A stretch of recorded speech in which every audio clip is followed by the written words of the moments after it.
Hey, what up guys, and welcome back to another video. So today I'm going to be bringing you on a tour of the Acadian Historical Village.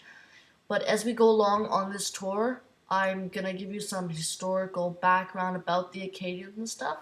So enjoy the tour and the historical background. See you later. The historical Acadian village is a historical reconstruction that depicts the lifestyles of Acadians between 1770 and 1949. Acadia was a noticeably separate settlement of New France. It was geographically and administratively different from the French colony of Canada, modern-day Quebec. As an outcome, the Acadians and Quebecois developed two distinct histories and way of life. At the beginning of the colonization, the major concern for the Acadians was survival in an unkind environment. They supplied for themselves through farming, trading, sometimes illegally, and fishing. Despite these activities, life was very hard and colonists died from scurvy, infections, and malnutrition. With the collaboration of the local indigenous tribe called the Micmacs, the Acadians were better able to adapt to the land and survival became somewhat easier for future generations. The Acadians centered their attention more on the family, their crops, and religion, which they held very close. After the War of the Spanish Succession, Acadia went into the hands of the English. Through the Treaty of Utrecht, Paysanne was given up, along with the region that consisted of Acadia is claimed by its ancient boundaries. After the British obtained control of Acadia in 1713, the Acadians refused to sign an unconditional oath of loyalty to become British subjects. Instead, they made a conditional oath that promised neutrality. Some Acadians stayed neutral and did not accept the unconditional oath. The difficulty was partly religious, as the British were Protestant and the Acadians were Roman Catholic. They also were afraid that signing the oath might compel Acadians to fight against the French, and that it would be thought of by their Micmac neighbors as an acknowledgement of the British claim to Acadia, putting Acadian villages at risk of attack from Micmacs. Other Acadians did not sign an unconditional oath because they were anti-British. Multiple historians have noticed that some Acadians were labeled neutral when they weren't. There was already a long history of political and military opposition by Acadians with the Wabanaki Confederacy to the British occupation of Acadia. Then came the Great Deportation of the Acadians. It was a New Englander, Charles Morris, who created a plan to surround the Acadian churches on a Sunday morning, capture as many men as possible, break the dikes, and burn the houses and crops.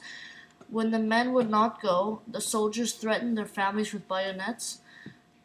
They went reluctantly, praying, singing, and crying. By the fall of 1755, about 1,100 Acadians were aboard transports for South Carolina, Georgia, and Pennsylvania.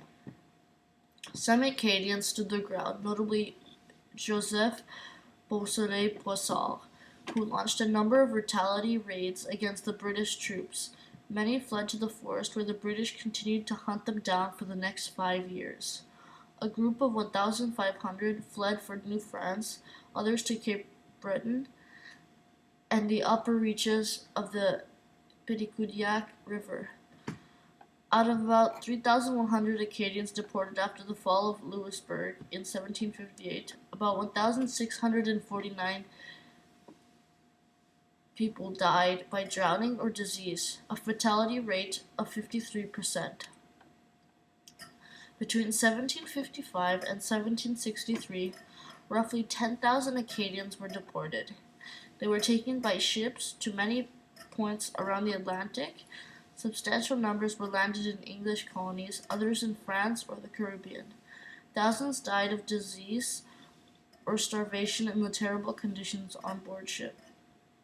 To make things worse, the inhabitants of the English colonies, who had not been informed of the imminent arrival of disease-ridden refugees, were furious. Many Acadians were obligated, like the legendary Evangeline of Longfellow's poem, to wander interminably in search of loved ones or a home.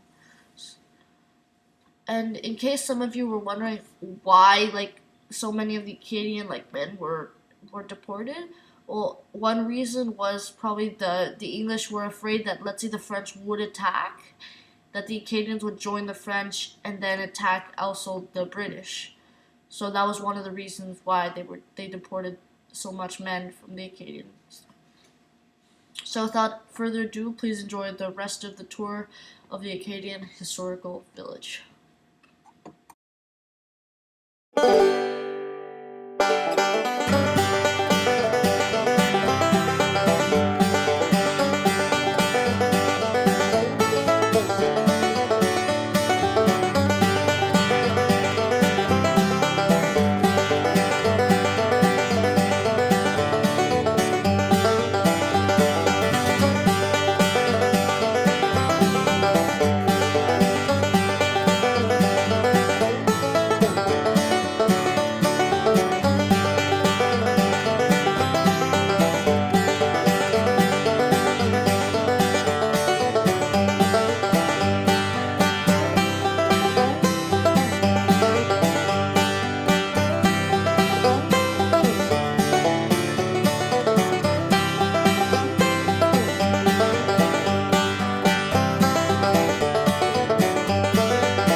Hey, thank you so much, guys, for watching this video. Be sure to hit that like button and subscribe, and watch out for more videos to come.